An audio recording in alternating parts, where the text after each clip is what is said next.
오늘 본문 말씀 잠언 3장 5절에서 6절까지 말씀입니다. 한 목소리로 함께 읽겠습니다. 너의 마음을 다하여 주님을 의뢰하고 너의 명철을 의지하지 말아라. 내가 하는 모든 일에서 주님을 인정하여라. 그러면 주님께서 내가 가는 길을 곧게 하실 것이다. 아멘. 벌써 2026년 12분의 1이 지나고 있습니다. 자기 나이만큼 속도가 그렇게 세월이 간다고 합니다. 제가 60대 중반인데 65km, 70km로 가는 것 같아요. 굉장히 빨리 가요. 금방금방 가요. 그냥 금방금방. 하루도 그렇게 금방 가고 일주일도 그렇고 한 달도 벌써 잠깐 사이에 그렇게 간 것 같습니다. 여러분 작심 새해 어떻게 잘 실천하고 계십니까? 저는 매일 거룩한 루틴을 실천하려고 노력하면서 지내고 있습니다. 노력하면서 지낸다는 말 속에는 잘 안 되기도 한다는 거죠. 뭘 하는지 모르게 하루가 그냥 그렇게 흘러갈 때가 있어요. 오늘 말씀 제목 한번 띄워주시겠습니까? 길 위에서 길을 묻는 그대에게. 무슨 시집 제목 같기도 하고, 또 우리 고현 목사님께서 노란색으로 저렇게 그대에게 하니까 뭔가 좀 더 설레는 것 같아요. 길 위에서 길을 묻는. 나름대로 고민을 많이 하고 그렇게 한번 지어본 말씀 제목입니다. 제가 이 말씀을 드릴까 말까 고민하다가 드립니다. 여상기 목사님하고 저하고 그 설교에 대해서 전혀 얘기하지 않습니다. 제가 하는 설교가 어떤 내용이고 그런데 오늘 유난히 길이 많이 나오는 것 같아요. 찬양을 하면서 제가 그래서 이게 하나님의 섭리는 참 놀랍다. 여상기 목사님하고 저하고 마음은 각별하지만 그렇게 연락을 자주 하는 편은 아닌데, 그리고 전혀 설교에 대해서 찬양에 대해서 이랬으면 좋겠다 저랬으면 좋겠다 전혀 얘기하지 않아요. 그런데 이렇게 찬양을 부르다 보면 역시 뭔가 잘 맞아 떨어진다 그런 표현을 쓸 수밖에 없습니다. 오늘은 잠언 말씀을 통해서 우리가 아직 가보지 않은 길, 2026년이 우리에게 어떤 길이 될 것이고 또 우리가 어떻게 그 길을 가야 할지를 함께 생각해 보는 시간이 되길 원합니다. 오늘 우리가 마주하게 되는 잠언의 수신자는 하나님 안에서 지혜로운 삶을 통해 현세적인 복과 또 종말론적인 복을 누리기를 소원하는 모든 인생이라고 할 수 있습니다. 잠언의 모든 지혜의 말씀은 하나님 앞에서 조심스럽고 겸손한 사람이 되어가는 길을 알려주는 지혜의 말씀입니다. 우리는 지식과 지혜를 구별해야 됩니다. 지식은 정보를 축적해가는 것이고 지식의 축적은 세상에서의 성공을 위한 것입니다. 좋은 학교를 가는 것은 또 어떻게 보면 좋은 회사를 가기 위한 것이고, 좋은 회사를 간다는 것은 좋은 배우자를 만나는 것이고, 좋은 배우자를 만나서 좀 더 행복한 그런 삶을 살기 위해서 우리가 좀 더 좋은 학교, 그러니까 좀 더 좋은 지식을 쌓아가는 것입니다.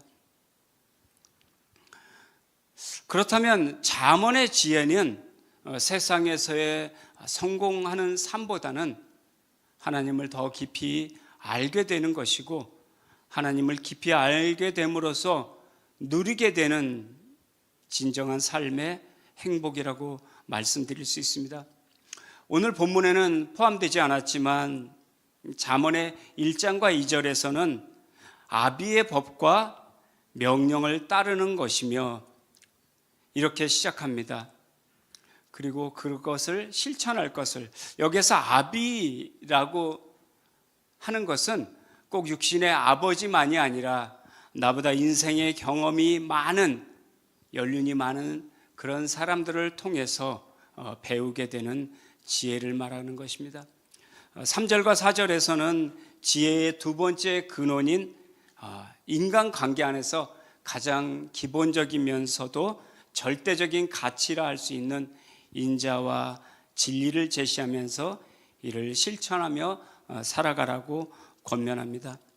인자와 진리는 성경 전체를 통해 인간과 인간 사이, 그리고 인간과 하나님의 관계에서 지켜야 될 가장 근본이 되는 지혜임을 강조합니다. 인자라고 하면 이제 원어로 헤세드 이렇게 하는데, 사랑, 은혜, 인애, 자비 등 매우 폭넓은 의미를 담고 있습니다. 인간에 대한 하나님의 사랑, 또 하나님에 대한 인간의 사랑, 인간에 대한 인간의 사랑을, 그러니까 모든 인격적 관계에서 지향되어야 될 것이 인자와 자비, 또 사랑, 이런 것이라는 것입니다. 그리고 우리가 함께 살펴볼 잠언 3장 5절과 6절을 포함해서 12절까지는 솔로몬은 지혜의 세 번째 근원이자 앞서 제시한 모든 지혜의 근거가 되는 것이 하나님에 대한 신뢰를 제시하면서 하나님을 향하여 인간이 마땅히 취해야 될 신앙적인 자세를 말하고 있습니다. 5절을 다시 함께 보겠습니다. 5절입니다. 시작. 너의 마음을 다하여 주님을 의지하고 너의 명철을 의지하지 말아라.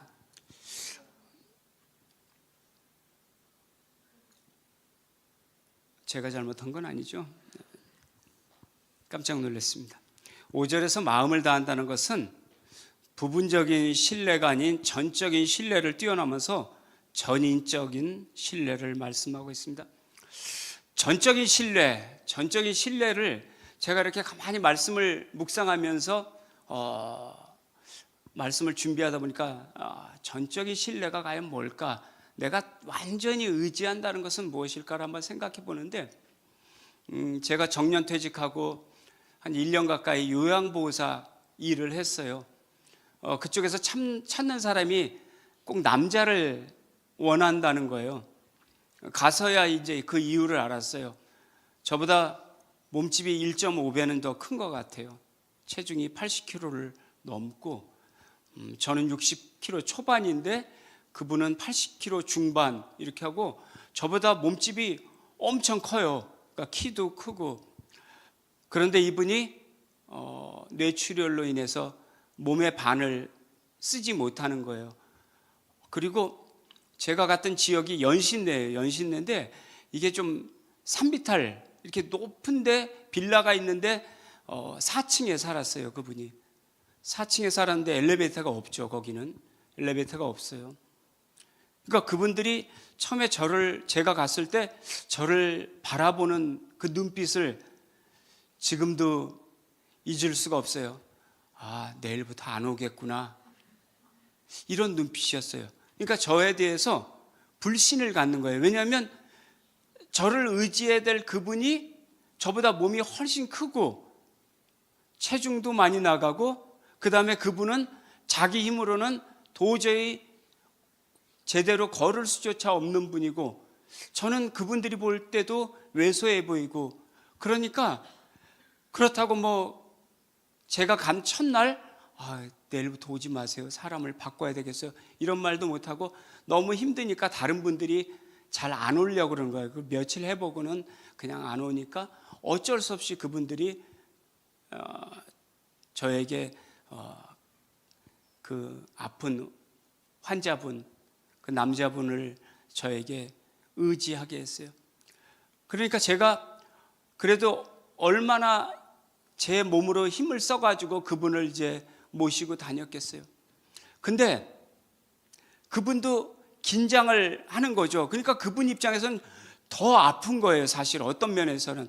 그런데 이제 저랑 하루 이틀 지내면서 그분이 저에게 자신을 맡겨도 되겠다는 생각을 하기 시작했어요.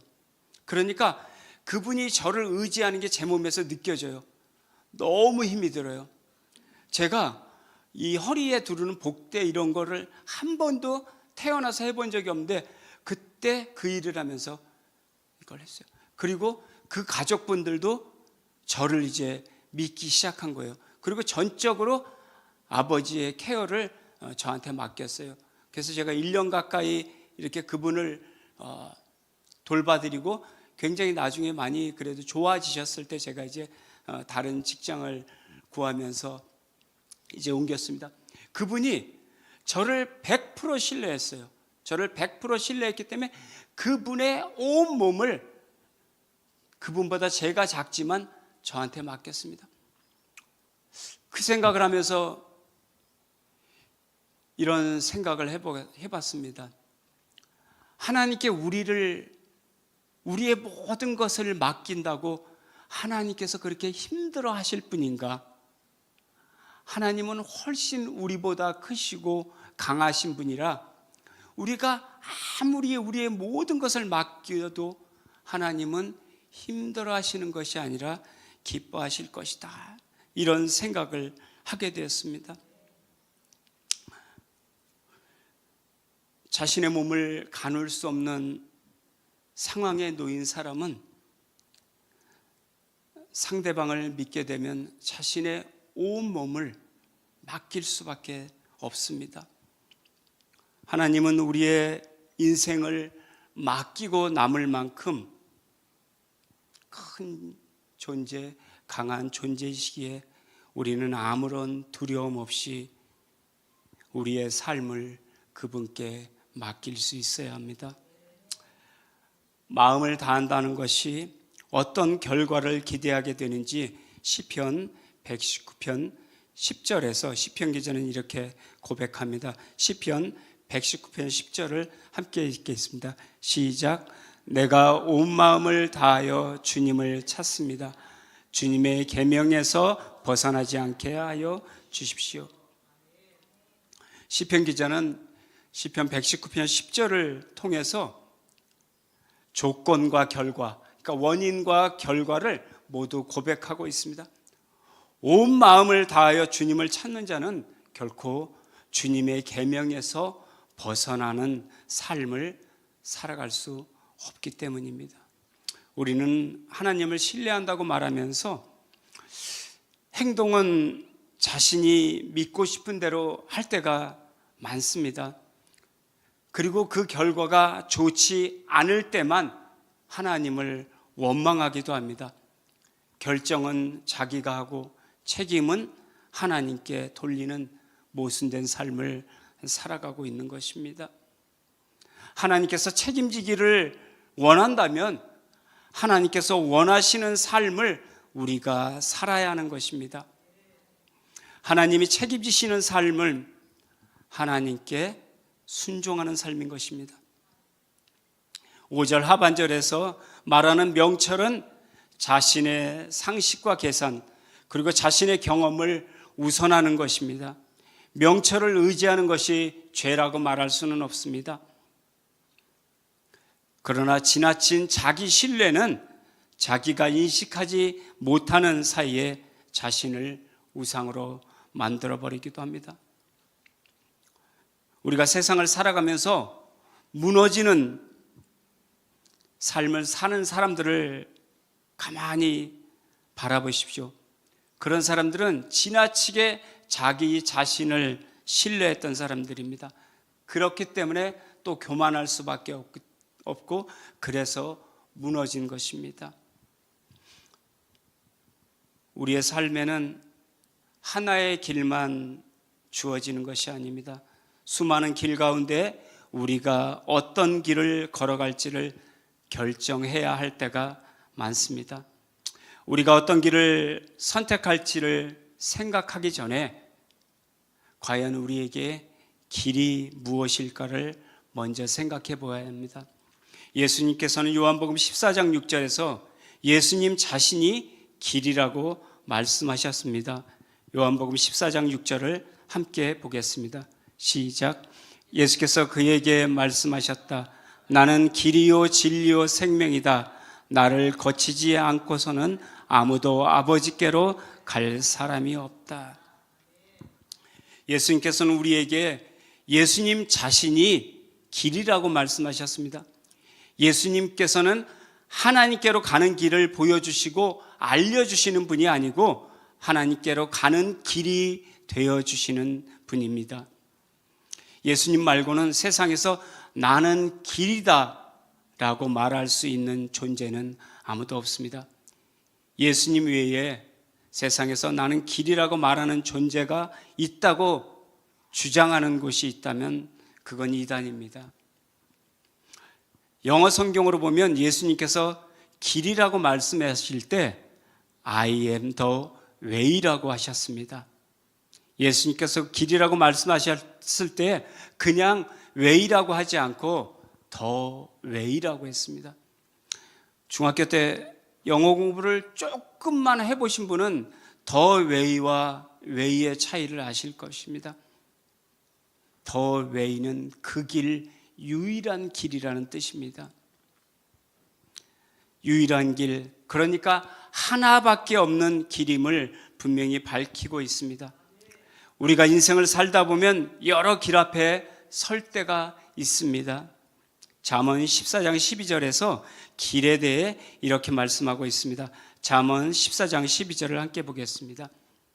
사람의 눈에는 바른 길같이 보이나 마침내는 죽음에 이르는 길이 있다. 보기에는 아름답고 넓은 길이지만 그 길 끝에는 물러설 수 없는 죽음의 낭떠러지가 기다리고 있는데 세상은 우리에게 이렇게 속삭입니다. 이 길은 눈을 감고 걸어가도 좋을 만한 꽃길이니 너 자신을 신뢰하고 앞으로 나아가라. 그런 속삭임은 우리를 죽음으로 몰아가는, 죽음으로 내모는 그런 사탄의 음성인 것입니다. 세상의 길을 선택한 사람에 대한 결과를 잠언 25장 19절은 이렇게 말씀하고 있습니다. 잠언 25장 19절을 함께 보겠습니다. 환난을 당할 때 진실하지 못한 사람을 믿는 것은 마치 썩은 이와 뼈가 부러진 다리를 의지하는 것과 같다. 반대로 고되고 좁아 보이지만 끝은 아름답고 영원한 생명이 기다리고 있는 길이 있습니다. 우리는 막힘없는 길을 가게 해달라고 기도할 때가 많습니다. 내 인생이 거침없이 직진하는 인생을 살게 해달라고 기도합니다. 우리는 막힘없는 길이 아니라 바른 길로 인도해달라고 기도해야 됩니다. 하나님의 길은 헛된 길이 없습니다. 하나님은 길을 보여주시는 분이 아니라 길이 되어 함께 동행하시는 분이십니다.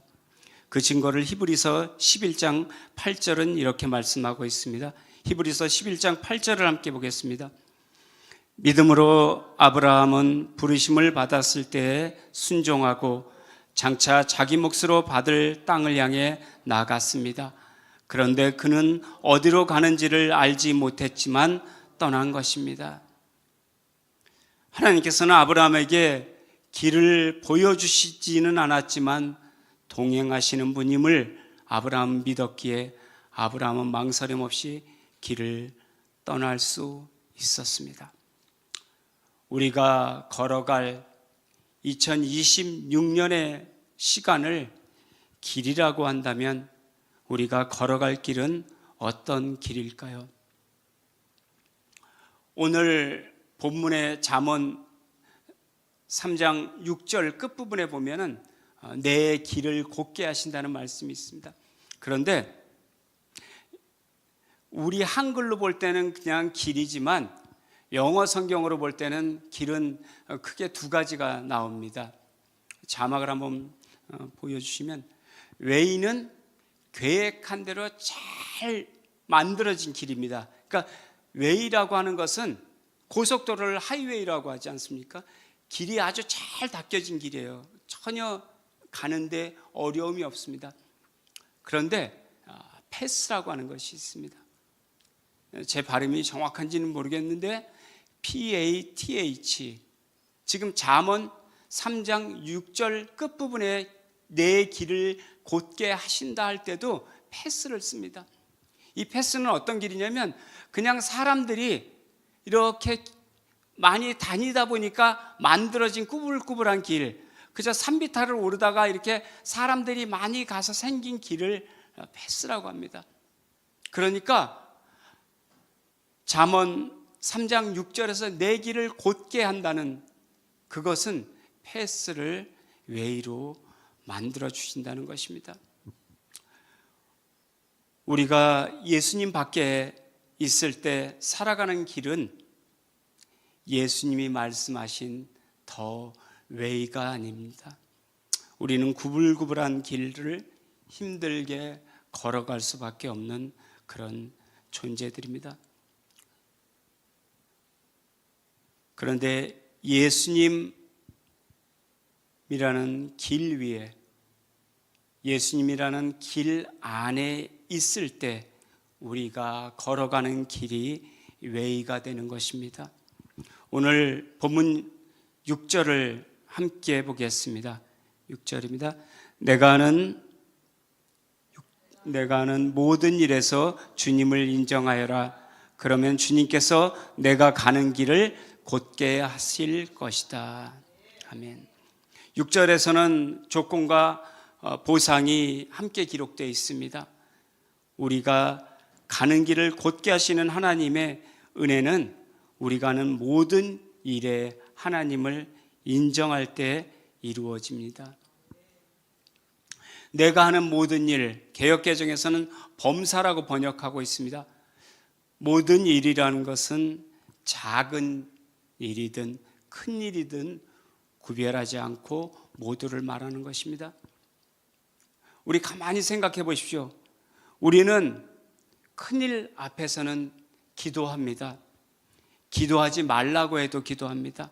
그런데 작은 일 앞에서는 우리는 기도하지 않고 그냥 습관처럼 나의 상식과 경험으로 결정해 버릴 때가 있습니다.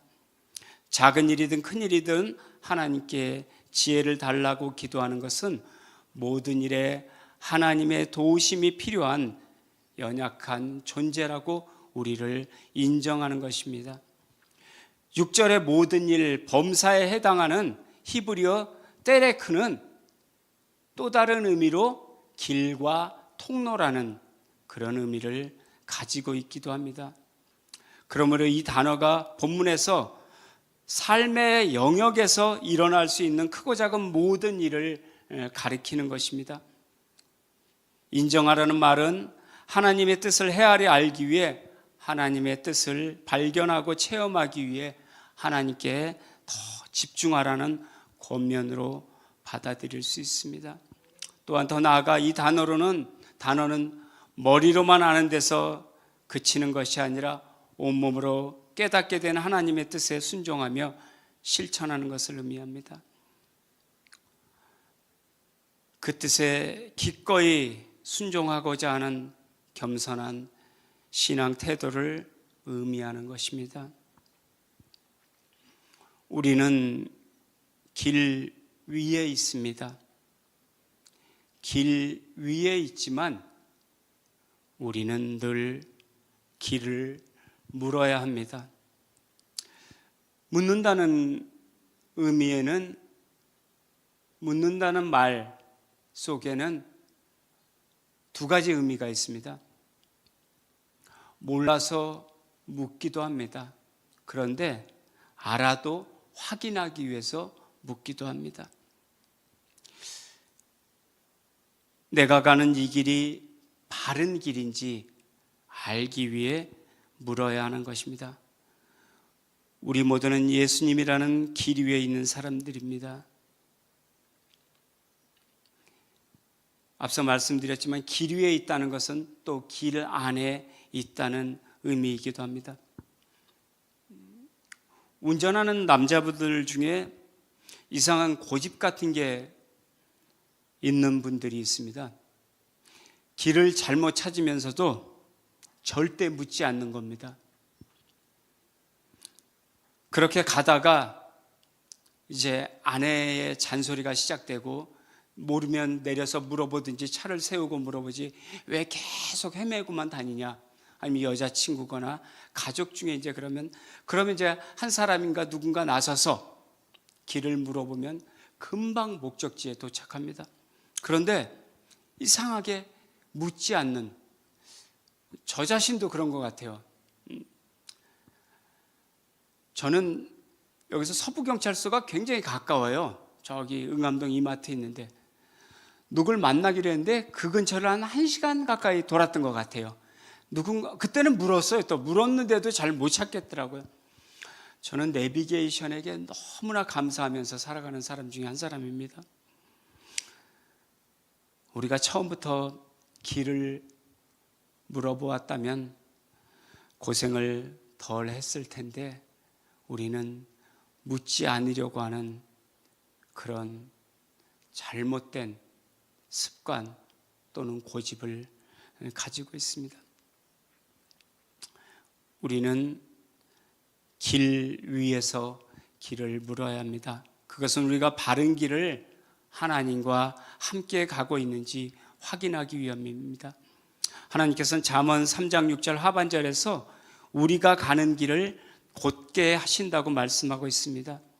모든 일에 하나님을 인정할 때 우리의 굽은 길을 곧은 길로 만드시는 것입니다. 3장 6절의 하반절을 개역개정에서는 길을 지도하신다라고 기록하고 있습니다. 지도하신다는 의미보다는 곧게 하신다는 의미가 더 깊은 하나님의 은혜를 담고 있는 표현이라고 생각되고, 영어 성경에서도 스트레이트라고 기록해서 곧게 하신다는 표현으로 기록되어 있습니다. 하나님을 신뢰하고 의지한다는 것이 인간의 장래를 위해서 계획을 세우고 이를 이루기 위해 이성적인 노력, 의지적인 노력을 하지 않아도 된다는 말씀은 아닙니다. 우리가 신앙생활을 하는 분들 중에서 이런 말씀을 하는 분들이 있습니다. 하나님께서 다 해결해 주실 거야. 하나님께서 다 해결해 주실 거야라는 고백은 전적인 믿음일 수 있지만 아무런 노력을 하지 않아도 된다는 위험한 생각도 포함될 수 있습니다. 사람은 마땅히 깊이 생각하고 자신의 경험을 살려서 이를 추진하고 그 계획한 바를 이루기 위해서 열과 성을 다해야 하는 것입니다.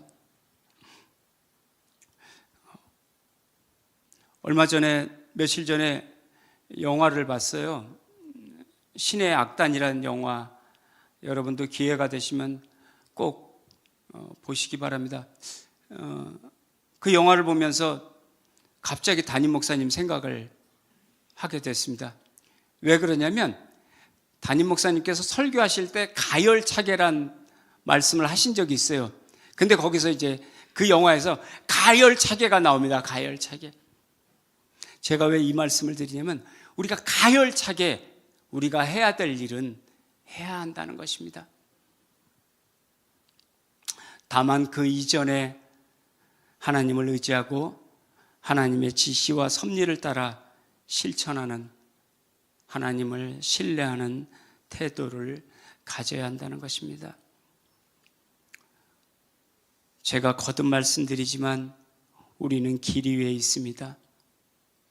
길 위에 있지만 마땅히 걸어가야 할 길을 묻고 또 묻고 하나님께서 원하시는 길을 분명히 알고 그 길을 걸어가야 합니다. 하나님, 이 길이 맞습니까?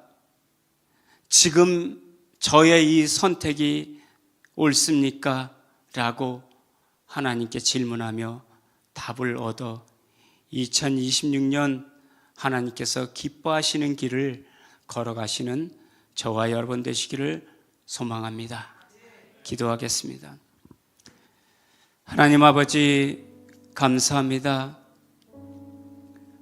우리가 아직 살아보지 못한 26년의 남은 시간들을 하나님께 묻고 또 묻고 답을 얻어 그 길이 옳은 길인지 그 길이 바른 길인지 묻고 그 길을 하나님과 동행하는 저희들의 삶이 될 수 있도록 인도하여 주시옵소서.